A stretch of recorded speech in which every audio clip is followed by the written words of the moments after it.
ফিল্টারের kit পাল্টানোর জন্য একজন ভাইয়া এসেছেন। তো আমি ভাইয়াকে বলছিলাম যে, "ভাইয়া আমি তো ফুটেজ নিচ্ছি, আপনি কি অ্যালাউ?" তো উনি হাসি দিয়ে বলছে, "সমস্যা নেই, আপনি ফুটেজ নিতে পারেন।" তো এই কিটটা আমি লাগিয়েছি। আগে ছিল ১৫০০ লিটারের আর এবার লাগিয়েছি ৩০০০ লিটারের। আপনাদের ভাইয়া পানি ঢেলে নিচ্ছে। তো ভাইয়াকে বলছি, "চা খেয়ে যান।" তো ভাইয়া খেতে চাচ্ছিল না, বলছে খুব তাড়া আছে। তো যেহেতু উনার তাড়া আছে তাই আমি তাড়াতাড়ি করে চানাচুর, কাঁচামরিচ, পেঁয়াজ আর ধনেপাতা দিয়ে মেখে দিয়েছি। যেহেতু উনার তাড়া আছে সেজন্যই অন্য কোনো নাস্তা বানানোর কোনো সুযোগ নেই। তো এই যে আমার ছেলে নিয়ে যাচ্ছে। এইদিকে আমি চা বসিয়ে দিয়েছি। তো চাটা আমি হট মগে ঢেলে নিয়েছি। কারণ উনি চানাচুর খাচ্ছে। কাপের মাঝে চা দিলে হয়তোবা চাটা ঠান্ডা হয়ে যেতে পারে। আর এখানে আমি বিস্কিটের বয়ম নিয়েছি। তো বয়ম থেকে আমি কিছু বিস্কিট বের করে দিয়ে দিচ্ছি। তো আমি নিয়ে ভাইয়াকে সার্ভ করে দিলাম। তো দুপুরবেলা রান্না করে ফেলেছি। দুপুরে রান্নার পরে কিন্তু উনি এসেছেন। তো উনাকে ভাত খেয়ে যেতে বলেছিলাম, উনি খাবে না। তো আমি প্লেট বাসনগুলো ধুয়ে নিচ্ছি। এই যে দেখতে পাচ্ছেন চায়ের লিগার, সেটা আমি একটা ছোট বাটিতে ঢেলে নিচ্ছি। গাছে গুঁড়ায় দিয়ে দেব। আমি যে আগের বাসায় ছিলাম, সেই বাসায় আমার অনেকগুলো গাছ ছিল। তো আমরা বাসা পাল্টানোর সময় কিছু জিনিস রেখে এসেছিলাম। আর বলেছিলাম যে, আমরা গাছগুলো ২ থেকে ৩ দিন পরে এসে নিয়ে যাবো। তো ২-৩ দিন পরে গিয়েছিলাম। তো ওই বাসার যে ম্যানেজার, ওই ম্যানেজারের ওয়াইফ আমাদেরকে বলছে, একজন বাঙ্গারিওয়ালা এসে নাকি আমার ফুলের টবগুলো গাছ ফেলে দিয়ে টবগুলো নিয়ে গেছে। একজনের মাধ্যমে আমি জানতে পারলাম যে উনি মিথ্যে কথা বলেছে। কারণ উনি আমার কিছু মালামাল আর গাছের টবগুলো রেখে দিয়েছে। তো এই যে বাটিগুলো আমি এইখানে রেখে দিচ্ছি। রান্নাঘরে আমি ছোট, ছোট বাটি রেখে দেই। আর চায়ের কাপ রান্নাঘরে রেখে দেই। এতে কি হয় যে কোনো মেহমান আসলে চটজলদি এখান থেকে নিয়ে আপ্যায়ন করা যায়। তো শোকেস থেকে আর নামাতে হয় না। তো আমি কিছু প্লেট আর ছোট, ছোট বাটি আর কাপগুলো এখানেই রেখে দেই।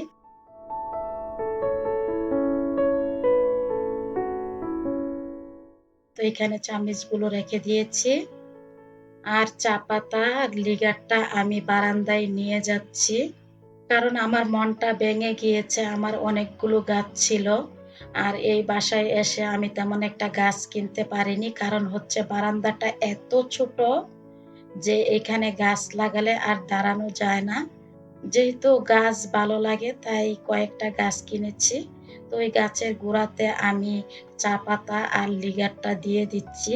এতে করে আমি দেখেছি যে কুঁড়ি বের হয়, অনেক পাতা বের হয়। এজন্য আমি চা পাতার লিগারটা দিয়ে দেই। সন্ধ্যা ৭ঃ০০ বাজে। তো আপনাদেরকে বলেছিলাম যে আমি দুপুরে রান্না করে ফেলেছিলাম। তো এখন সন্ধ্যায় আপনাদের মাঝে কাঁকরোল দিয়ে একটা রেসিপি আপনাদের মাঝে শেয়ার করব। তো এইখানে আমি দেশি মুরগির চামড়া, গিলা, কলিজা নিয়েছি। এই যে দেখতে পাচ্ছেন আমি ক্লিন করে নিয়েছি মুরগির চামড়াগুলো।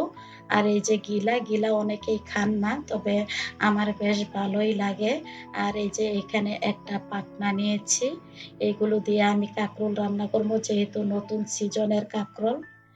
তো খেতে বেশ ভালোই লাগবে। নতুন, নতুন সিজনে তরিতরকারি আসলে খুব ভালো লাগে। পরে আর একটা সময় ভালো লাগে না। নিয়ে নিয়েছি কাঁকরোল। নিয়েছি ২ রকমের মরিচ। লাল মরিচটা হচ্ছে আমার গাছের, আর হচ্ছে সবুজ মরিচটা হচ্ছে বাজার থেকে কিনেছি। তো নিয়ে নিয়েছি ৪ টা রসুন, বড় একটা পেঁয়াজ আর ছোট, ছোট আদা নিয়েছি। কারণ আমার ঘরে আদা ছিল না। যাই ছিল তাই দিয়েই কাজ চালিয়ে নিচ্ছি। নিয়েছি এখানে মসলা, লং, আর এই মসলাটার নাম কি আমার মনে নেই। নিয়েছি এলাচ, দারচিনি, ৪ টা শুকনা মরিচ আর কিছুটা পরিমাণে বাদাম। তো আমি পেঁয়াজগুলা কেটে নিচ্ছি। আমার পেঁয়াজগুলো কাটা হয়ে গিয়েছে। এখন রসুনটা আমি কেটে নিচ্ছি। তো রসুনটাও কাটা হয়ে গিয়েছে। আর এই যে ছোট, ছোট আদা বলছিলাম, তো এই যে আদাগুলো আমি আস্তে, আস্তে কেটে নিয়েছি।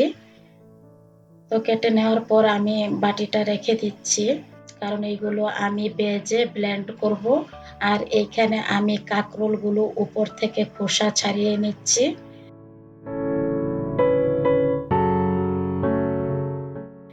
তো আমার খোসাটা ছাড়ানো হয়ে গিয়েছে। এগুলাকে আমি ক্লিন করে নিয়েছি। তো কিভাবে কাঁকরোলটা কাটবো সেটাই আপনাদের মাঝে একটু দেখিয়ে দিচ্ছি। আমার কাঁকরোলের বিচি খেতে ভালো লাগে না। কাঁকরোলটা একদম বিচিওয়ালা। আমার আম্মা আর আমার শাশুড়ি আম্মা, আমার ২ আম্মাই কিন্তু কাঁকরোলের বিচি পছন্দ করে। তবে আমার কচি কাঁকরোল খেতে বেশ ভালো লাগে, একটু মিষ্টি, মিষ্টি লাগে। তো কাঁকরোলগুলো কাটা হয়ে গিয়েছে। এখন আমি গোস্তগুলো এই যে কেটে নিয়েছি। তো কাটাকুটির পালা শেষ। এখন আমি চুলায় প্যান বসিয়ে তেল দিয়ে দিলাম। ফোড়ন দিয়ে দিচ্ছি গোটা সরিষা আর কেটে রাখা পেঁয়াজ, রসুন, আদা দিয়ে দিলাম।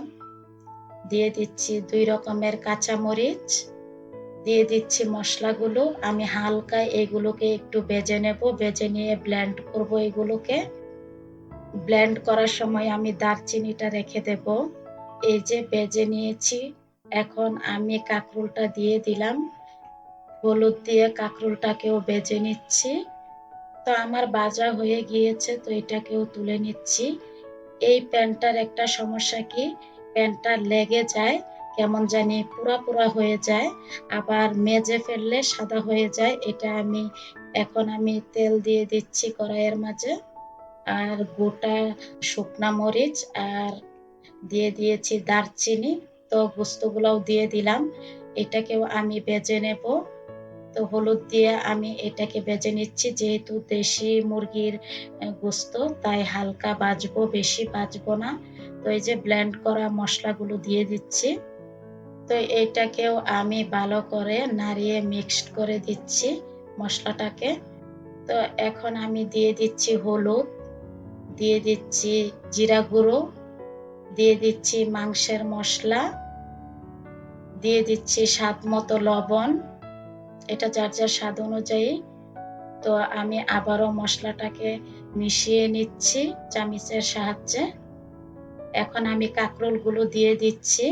তো কাঁকরোলগুলো দিয়েও এটাকে আমি একটু নাড়াচাড়া করে মিক্সড করে দিচ্ছি। এখন আমি সামান্য একটু পানি দিয়ে কষিয়ে নেব। তো এই যে কষিয়ে নিচ্ছি।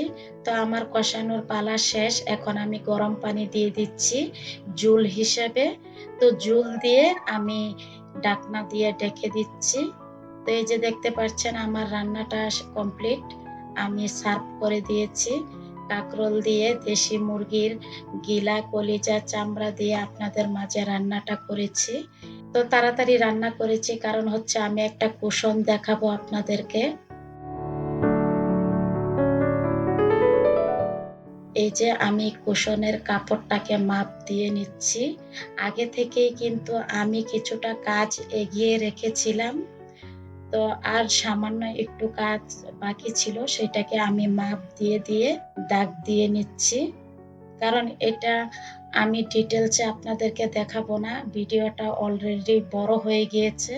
এই যে, যে সামান্য কাজটুকু ছিল সেটাই আমি সেরে নিচ্ছি। তো এই যে আপনাদেরকে বললাম না যে শিলানোটা দেখাইনি, কারণ আমি সেলাই করে ফেলেছি। এগুলোর মাঝে আমি তুলা ভরে দেব। তুলাগুলো গুজে, গুজে ঢুকিয়ে দিচ্ছি। তো আমার তুলাগুলা ঢুকিয়ে দেওয়ার পর সুই আর সুতার সাহায্যে সেটাকে আমি সেলাই করে লক করে দিচ্ছি। তো এই যে লক করা হয়ে গিয়েছে, এখন আমি বড়, বড় করে সেলাই করে দিচ্ছি। বড়, বড় করে সেলাই করে দেওয়ার পর সুতাটাকে আমি টান দিয়ে এক জায়গায় করে সেটাকে আমি একদম টাইট করে শক্ত করে আমি সেলাই করে দিচ্ছি। উল্টো পিঠ থেকে একদম শক্ত করে আমি গিঁট লাগিয়ে দিচ্ছি। এখন এটাকে কেটে নিচ্ছি। তো এগুলো হচ্ছে ফাইবার তুলা। আমি ফাইবার তুলাগুলো গুজে ভরে দিচ্ছি। তো আমার তুলাগুলো ঢোকানো হয়ে গিয়েছে। আবারও আমি সুইয়ের সাহায্যে সেলাই করে দিচ্ছি। তো সেলাই করার পর সুতাটাকে আমি টান দিয়ে আবারও এক জায়গায় জড়ো করে নিয়েছি।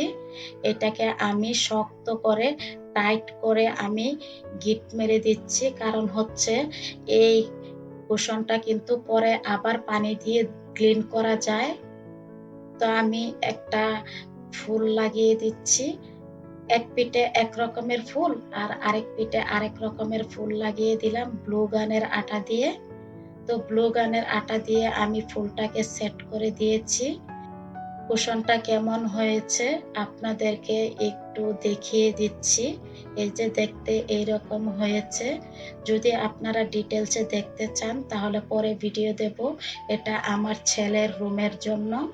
কারণ এটা আমি সোফার মাঝে একটু দিয়ে আপনাদেরকে দেখিয়ে দিচ্ছি দেখতে জিনিসটা কেমন হয়েছে। আজকে এই পর্যন্ত এই বলে আমি শিফা নূর বিদায় নিচ্ছি। আল্লাহ হাফেজ।